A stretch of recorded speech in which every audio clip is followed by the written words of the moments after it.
हमारे लोकतांत्रिक विद्यार्थी संघ के महासचिव सुमन भाई, आज के इस शहादत दिवस, बलिदानी दिवस के दिन जो लोकतांत्रिक विद्यार्थी संघ जो आज ये कार्यक्रम रखते हैं शहीद के समझाना में, शहीद की स्मृति में माल्यार्पण कार्यक्रम, इसके लिए मैं सर्वप्रथम तो लोकतांत्रिक विद्यार्थी संघ के सभी नेतागण को और संपूर्ण कार्य समिति, केंद्रीय कार्य समिति, प्रदेश कार्य समिति, जिला कार्य समिति को पार्टी की ओर से आप लोगों को धन्यवाद देना चाहता हूं और आप लोगों को बधाई और शुभकामना भी देना चाहता हूं कि आज के इस ऐतिहासिक दिन में आप लोगों ने पार्टी के केंद्रीय कार्यालय में कार्यक्रम रखे। मैं आज देख रहा हूं कि लोकतांत्रिक समाजवादी पार्टी के महासचिव, विद्यार्थी के पूर्व अध्यक्ष प्रिय भाई मनीष मिश्र जी, हमारे पार्टी के संपूर्ण पदाधिकारीगण और हमारे ट्रेड यूनियन के अध्यक्ष जी, लोकतांत्रिक महिला संघ के अध्यक्ष जी, लोकतांत्रिक युवा संघ के अध्यक्ष जी और यहाँ उपस्थित आदरणीय पत्रकार बंधु और उपस्थित संपूर्ण में मेरा अभिवादन है, स्वीकार करेगा। जय मधेश। आदरणीय मित्रगण, बहुत ही ऐतिहासिक क्षण में हम लोग यहाँ खड़े हुए हैं। आज का दिन खास करके जैसे पूर्व वक्ता मित्र ने बताया कि मधेश आंदोलन किसी न किसी रूप से आपको 2007 साल से ही हो रहा है। कोई न कोई व्यक्ति किसी न किसी रूप में किसी न किसी झंडा के अंतर्गत रह करके अपना बलिदानी भी दिए हैं, कुर्बानी भी दिए हैं और कितने महान व्यक्तित्व सब थे तराई मधेश में जिनका लाश भी प्राप्त नहीं हुआ। तत्कालीन राज्य सत्ता द्वारा उनको अपहरण किया गया और उनको जो है लाश तक भी प्राप्त नहीं हुआ और वो सभी लोग जो है अपने कालखंड में मधेश के लिए संघर्ष करते आ रहे थे। लेकिन आधुनिक मधेश के आंदोलन को हम लोग 63 साल से इधर आकर के उसको जोड़ते हैं। जब जन आंदोलन दू हुआ तो हम लोगों को लगा कि अब नेपाल में लोकतंत्र आ गया है और इस लोकतंत्र में नेपाल के 4 किला अंतर्गत जन्मे हुए संपूर्ण नेपाली को जो है अधिकार मिलेगा, सभी को राज्य के दृष्टिकोण से समानता मिलेगा और सभी को जो है समतामूलक समाज में रहने का अवसर मिलेगा। और इस कारण जो है हमारे नेतृत्व और हम सभी लोग जो है जन आंदोलन 2 में सक्रिय भाग लिए। हमारे सदैव अध्यक्ष माननीय महंत ठाकुर नेपाल की राजनीति में 2015 साल से सक्रिय हैं और निरंतर आंदोलन की अगुवाई किए हुए हैं। इस देश को गणतंत्रात्मक संविधान बनाने के लिए नेपाली कांग्रेस में उनके अध्यक्षता में समिति बनी थी और नेपाली कांग्रेस के विधान को उन्होंने गणतंत्रात्मक विधान बना करके पार्टी को रूपांतरण किया और 62-63 के आंदोलन में वो नेतृत्वदायी भूमिका निर्वाह करके उन्होंने कहा कि राजतंत्र जो है जनता के अधिकार को कुंठित करता है और अब जो है पहले राजा पीछे से वार करता था, अब सामने से वार कर रहा है, इस वजह से अब राजा नहीं चाहिए कह के उन्होंने तत्कालीन अवस्था में नेपाली कांग्रेस के जो नेतृत्व में थे तो वहाँ से बिगुल फूका और उस बिगुल के तहत हम लोग वहाँ से शिक्षित दीक्षित हुए और हम सभी ने उस चीज़ को प्रण किया और नेपाल को संघीय लोकतांत्रिक गणतंत्रात्मक शासन व्यवस्था में रूपांतरण किए। लेकिन जब अंतरिम संविधान बना उस संविधान में जो है संहिता शब्द नहीं रखा गया और संहिता शब्द रखने के लिए जो है मधेश आंदोलन हुआ और उस आंदोलन में आज ही के दिन में जो है रमेश महतो, सिरहा जिला जो मेरा गृह जिला है, मेरा गांव है, वहाँ के मैं आंदोलन का संयोजक रहा करता था, उनका शहादत हुआ और उनको हत्या कर दी गई। तो उस दिन से हम लोग आज के दिन को जो है तमाम अधिकार प्राप्त के आंदोलन में शहादत हुए संपूर्ण ज्ञात अज्ञात शहीद को श्रद्धांजलि अर्पण करने के लिए, आज के दिन को एक शक्ति में रूपांतरण करने के लिए, प्रेरणा लेने के लिए जो है आज के दिन को हम लोग बलिदानी दिवस मना रहे हैं। आज 18वां बलिदानी दिवस हुआ है। अब सवाल उठता है कि हम लोग क्यों मना रहे हैं और इसकी क्या उपलब्धि हुआ। तो सबसे प्रथम बात तो ये है कि हम लोग अपने देश को जो है अधिकार प्राप्ति के आंदोलन में जो रूपांतरण करते हुए आगे बढ़े हुए हैं। गणतंत्र आया, संहिता आया, समानुपातिक समावेशिता का अभ्यास हो रहा है जिसके अंतर्गत हम लोग समावेशी विधेयक लाए थे और मैं आपको बताना चाहता हूं कि उस समावेशी विधेयक के अंतर्गत आज जाकर के चाहे मधेश के हो चाहे पहाड़ को हो, दलित समुदाय, पिछड़ा हुआ समुदाय, जनजाति, आदिवासी, मधेसी, मुस्लिम, महिला सभी को आरक्षण मिला है और कमती में हमको लगता है कि 17,000 से ज़्यादा लोग जो है उस आरक्षण के अंतर्गत राज्य की विभिन्न संरचना में जो है उन लोगों का अभी सेवा में जो है लोग प्रवेश किए हुए हैं। लेकिन सवाल उठता है कि इस देश में जब संविधान सभा का निर्वाचन हुआ तो 2 पक्ष था द्वंद्व का। एक पक्ष था जनयुद्ध कर रहे हुए तत्कालीन माओवादी और दूसरा पक्ष था आपको मधेश आंदोलन, मधेशवादी शक्ति और मधेश आंदोलन। और आपको स्मरण कराना चाहता हूं कि प्रथम घोषित मिति में संविधान सभा का निर्वाचन नहीं हुआ। इसका प्रमुख कारण था मधेश आंदोलन। तो जब जाकर के 64 साल में फागुन 16 गते जब 8 बूंदे समझौता हुई मधेश के शक्तियों के साथ, संयुक्त लोकतांत्रिक मधेसी मोर्चा के साथ जब राज्य का 8 बूंदे समझौता हुआ भारत के रोवर में, तब जाकर के संविधान सभा का निर्वाचन हुआ। और संविधान सभा के निर्वाचन में हम लोग सभी जगह में भाग लिए, संवैधानिक समिति सब में भाग लिए, और वहाँ पर ये हुआ कि राज्य पुनर्संरचना करने के समय में पहचान और सामर्थ्य के आधार में राज्य का पुनर्संरचना होना चाहिए। लेकिन दुर्भाग्यवश क्या हुआ कि पहचान और सामर्थ्य का जब सवाल उठा तो उसमें प्रतिगामी सोच के साथ जो है तत्कालीन शक्तियां सब मिल करके जो है क्या किया, संविधान निर्माण किया, और उस पर हमारा रिजर्वेशन रहा, जिसके कारण हम लोग संविधान को जो है ऑन नहीं किए और हम लोग हस्ताक्षर भी नहीं किए। हम लोग क्या कहें कि बहुत सारा अच्छा बात इस संविधान में है, लेकिन कई सारे जगह पर त्रुटियां की गई है, और विशेष जाति को जो है एक आरक्षण के तहत कह के शासक वर्ग बनाने का जो अभ्यास किया गया है वो बहुत ही घृणित अभ्यास है, और लोकतंत्र में ये बात शोभा नहीं देता है। वैसे ही संहिता को जो अधिकार संपन्न संहिता जो है लाने का जो हमारा संकल्प था, उसमें जो है कहीं न कहीं संकुचन लाया गया, और आपको स्थानीय तह को मजबूत करके, केंद्र सरकार को मजबूत करके संहिता को विकृत अवस्था में एक सैंडविच के वातावरण जो है बना दिया गया। तो शुरू से जब प्रथम पृष्ठपोषण हुआ इस संविधान का, जो प्रथम मसौदा बना, तभी से हम लोग ये बात कहते आ रहे थे, लेकिन उसको जो है संविधान बनाने वाले शक्ति जो है नज़रअंदाज किया।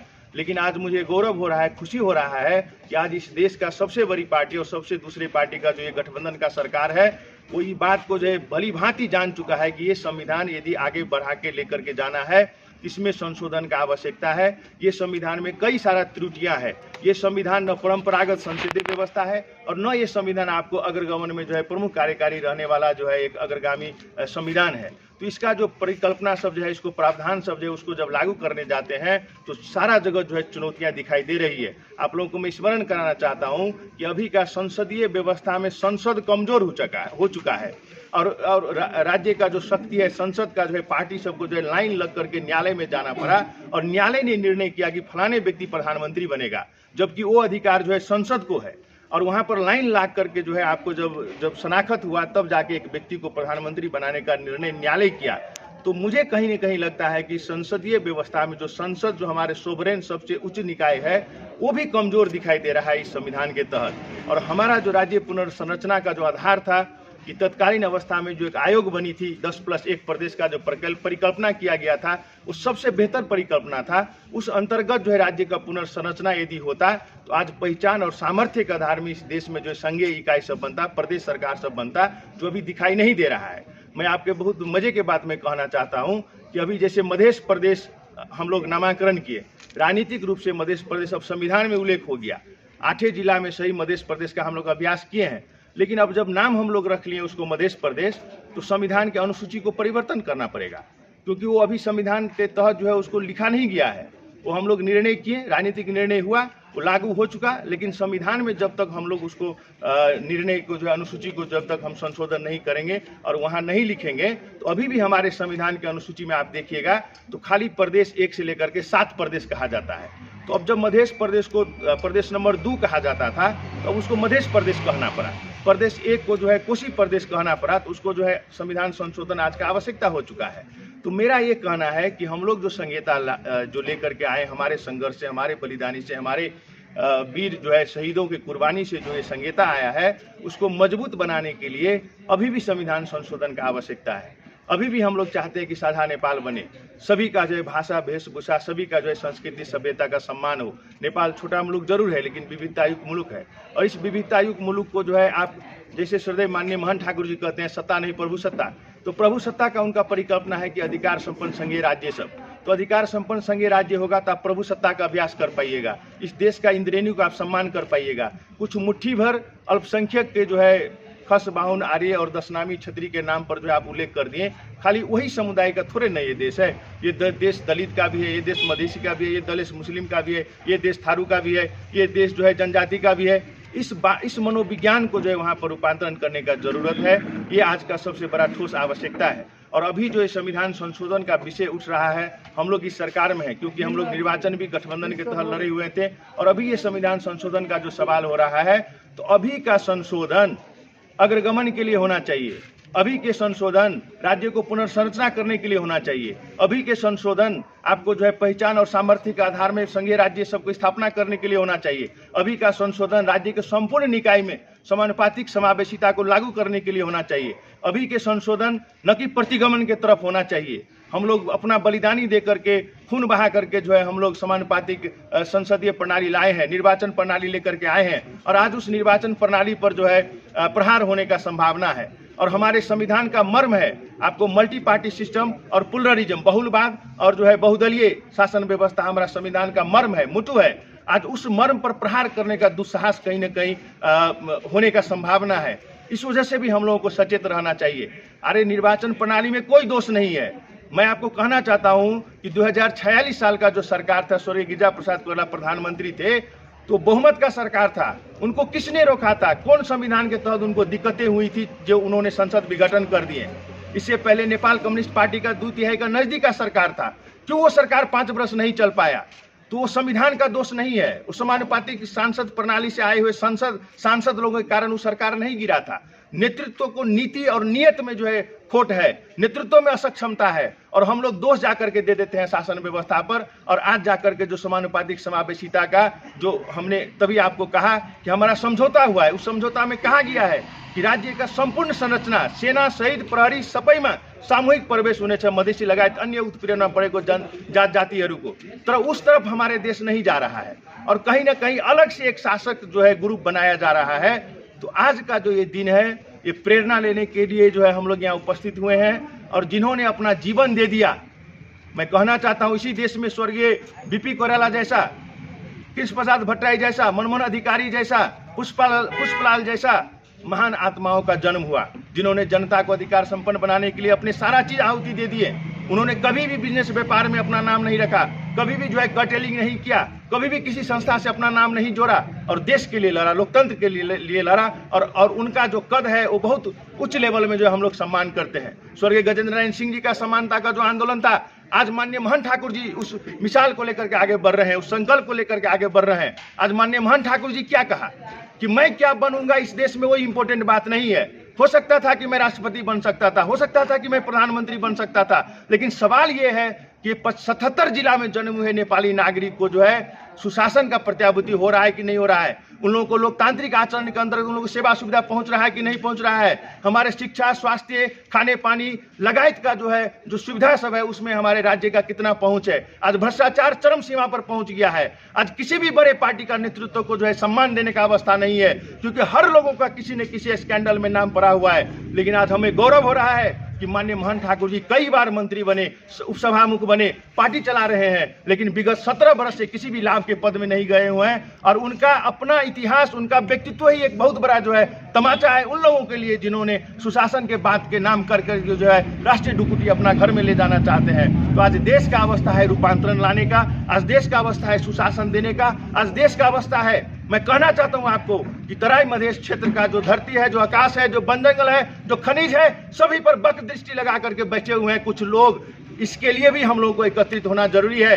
आज फिर से हम लोगों को जो है एकता का अभियान शुरू हुआ है, संवाद में हम लोग हैं। अरे हमारे माननीय महन ठाकुर जी तो कहे थे कि हम लोगों को बेहद राजनीतिक शक्ति निर्माण करना है। इसके अंतर्गत उन्होंने राजपा बनाया, जसपा बनाया, अभी लोसपा भीतर में भी हम लोग गोलबद्ध हुए हैं। तो हमारा कोई आग्रह पूर्वाग्रह नहीं है। यदि हम लोग इस देश को साझा चौतारी बनाना चाहते हैं तो आज के डेट में जो है समग्र मधेश, मेची से महाकाली, उसको यदि अधिकार संपन्न नहीं बनाइएगा तो काठमांडू अधिकार संपन्न नहीं हो सकता है। समग्र मधेश यदि शांत नहीं रहेगा तो देश शांत नहीं रह सकता है। समग्र मधेश यदि समुन्नत नहीं होगा तो इस देश का समुन्नति को परिकल्पना नहीं किया जा सकता है। इस वजह से भी मैं कहना चाहता हूं कि लोकतांत्रिक समाजवादी पार्टी का तमाम मित्रों को, तमाम योद्धाओं, साथियों को कि हमारा संघर्ष एक पड़ाव में हम लोग जरूर हैं, लेकिन हमारा संघर्ष का निरंतरता है और ये संघर्ष आगे जाएगा।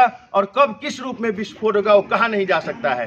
इस वजह से मैं सरकार से भी निवेदन करना चाहता हूं, जो आज भूमि अध्यादेश आप लाए हुए हैं उसमें बहुत सारा सवाल उठा हुआ है। इस भूमि अध्यादेश में क्या है उसको हम लोग देखेंगे। और ये भूमि अध्यादेश के अंतर्गत यदि मधेश की भूमि को एक दूसरे ढंग से वक्र दृष्टि रख करके जो है वन जंगल को लेने का प्रयास हो रहा है, जमीन लेने का प्रयास हो रहा है, वो हम लोग कतई नहीं होने देंगे। इस वजह से भी हम लोगों को एकत्रित होकर आगे बढ़ना है। मैं फिर से तमाम उन महान शहीद को श्रद्धांजलि अर्पण करना चाहता हूं और अब सबसे सभी को जो है अभिवादन करना चाहता हूं, धन्यवाद देना चाहता हूं। लोकतांत्रिक समाजवादी पार्टी की ओर से और मैं अपने व्यक्तिगत तरफ से आप लोग यहाँ आए और हमारे जो है कार्यक्रम में सहभागी हुए, इसके लिए हृदय से फिर धन्यवाद देना चाहता हूँ और एक बार फिर अपने विद्यार्थी संगठन को बहुत बहुत धन्यवाद देना चाहता हूँ। जय मधेश, जय देश।